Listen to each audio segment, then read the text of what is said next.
நமக்கு தெரியும், போர் என்று வந்தால் இது போன்ற நம்முடைய வீர மனிதர்கள் கொல்லப்படுவது எல்லா போர்லையும் பார்க்க. போர் நம்ம கையில் இல்லைங்க ஐயா.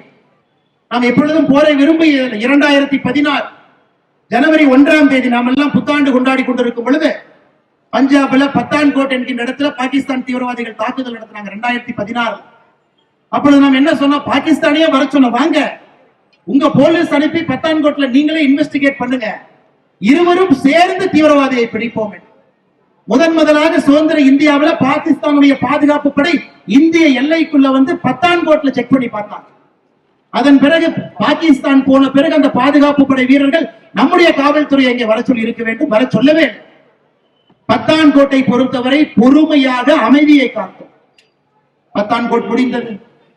அதன் பிறகு அதே செப்டம்பர் 2016 ஊரியில நம்முடைய பாதுகாப்பு படை வீரர்கள் 19 பேர் கேம்புக்குள்ள போய் கொண்டாங்க. அதற்கு பழிக்கு பழியாக 10 நாட்கள் கழித்து இந்தியா முதலாக லைன் ஆஃப் கண்ட்ரோல் எல்ஓசியை தாண்டி பாகிஸ்தானுக்குள்ள போய் பழி தீர்த்து விட்டு வந்தோம். முதல்ல பாகிஸ்தானை கூப்பிட்டோம். இரண்டாவது ஊரி நடந்த பொழுது எல்ஓசியை தாண்டினோம். புல்வாமா நடந்த பொழுது இன்டர்நேஷனல் பார்டரை தாண்டினோம். பேகல்காம் நடந்த பொழுது பாகிஸ்தானுடைய இதயத்திலே கை வைத்து விட்டு வந்திருக்கின்றோம். நாம் யாரும் போரை விரும்புவது கிடையாது, இருந்தும் நாம் போருக்கு தயாராக இருக்கின்றோம். போர் நடந்தால் எதையும் இழப்பதற்கும் தயாராக இருக்கின்றோம், பொன்னோ பொருளோ உயிரையும்.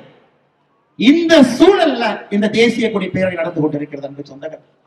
தேசிய உணர்வோடு நாம் எல்லாம் ஒன்றாக இருக்க வேண்டும். சாதி மதம் எல்லாம் தாண்டி, கட்சி கோட்பாடுகள் எல்லாம் தாண்டி, நம்முடைய பாதுகாப்பு படை எடுக்கக்கூடிய அந்த துணிவான முடிவுகளுக்கு, நம்முடைய பாரதத்தினுடைய பிரதமர் நரேந்திர மோடி ஐயா அவர்கள் எடுத்திருக்கக்கூடிய முடிவுக்கு, அதே நேரத்தில் எல்லா அரசியல் கட்சிகளும் எல்லாற்றையும் தாண்டி ஒன்னா நின்று இருக்கிறாங்க. காங்கிரஸ் கட்சியாக இருக்கட்டும், தமிழகத்தில் திராவிட முன்னேற்ற கழகமாக இருக்கட்டும், நம்முடைய கூட்டணி கட்சி அனைத்து இந்திய அண்ணா திராவிட முன்னேற்ற கழகமாக இருக்கட்டும், எல்லா கட்சியும் இந்த விஷயத்தை ஒற்றுமையாக பாரத பிரதமரின் பின்னால் அணிவகுத்து நின்றிருக்கிறார்கள். அது நமக்கு இந்தியர்களாக சந்தோஷம்.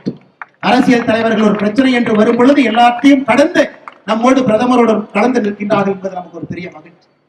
அன்பு சொந்தங்களே, இன்னைக்கு நாம கொடி பேரணிக்கு வந்துட்டோம். அதே நீங்க காட்டியிருக்கக்கூடிய தேசியம் ஒரு பெரிய, இதை தாண்டி இன்னும் நம்ம தேசியத்தை காட்டணும்.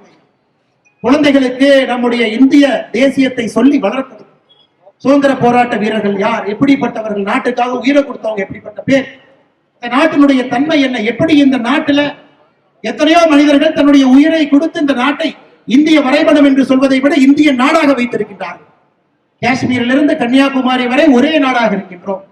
துவாரகாவிலிருந்து அருணாச்சல பிரதேஷ் வரை ஒரே நாடாக இருக்கின்றோம். ஆனால் நமக்கு அந்த உணர்வு இருக்க வேண்டும், நம்முடைய குழந்தைகளுக்கு சொல்லிக் கொடுக்கணும். இதையெல்லாம் கடந்து நாம் இருக்க வேண்டும். அதற்கும் இது போன்ற அற்புதமான ஒரு கொடி பேரணி நம்ம எல்லாம் ஒரு இடத்துல ஒருங்கிணைத்திருக்கிறோம். பல அருமை சொந்தங்களே, நீங்கள் வந்திருக்கக்கூடிய எல்லா நம்முடைய அன்பு சொந்தங்களுக்கும் இந்த நேரத்தில் நான் கட்சியின் சார்பாக, நம்முடைய தலைவர் சார்பாக நன்றிகளை தெரிவிப்பதோடு மட்டுமல்ல, இதை நம்ம எல்லோருக்கும் எடுத்து சொல்லி எல்லோரும் உணர்வோடு இருக்கணும்.